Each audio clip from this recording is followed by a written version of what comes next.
ผมเล็กกันเลยจะเป็นยังไงไปดูแล้วทำไมมันตายยากจัง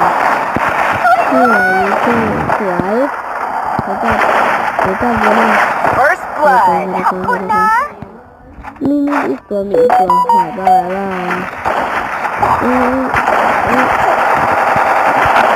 เราดูตั้งว่าอะไรมาดิไปDouble kill แล้วไปเล่นตัวฟรีไฟกันบ้างดีกว่าทุกคนนะ ผมมาเล่นตัวฟรี ตัวฟรีไฟซื้อมาแล้วเป็นไงเนี่ยตัวขาเนี่ยดิทำไมนี่มันไม่กระโดดทำไมมันดูแบบคืออะไรวะมันแบบทำไมมันดูเก่งจังอะไรที่มัน Double kill เก่งม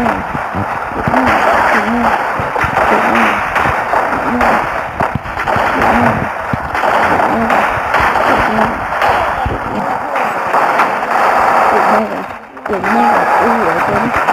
ไม่ค่อยเก่งเลยไก่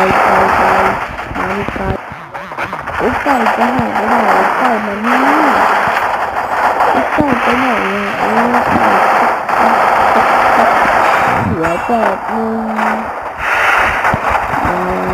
มาเลยมาอีกตรงนี้กัน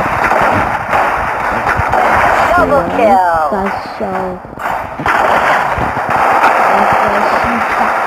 ไม่ตาย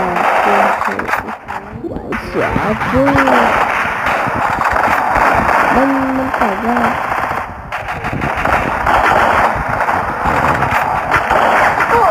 ยิงหัวเลย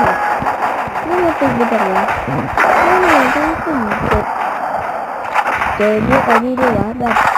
ทำไมเวลาเราตายเหมือนเราตายไปเจอพวกอื่นนะ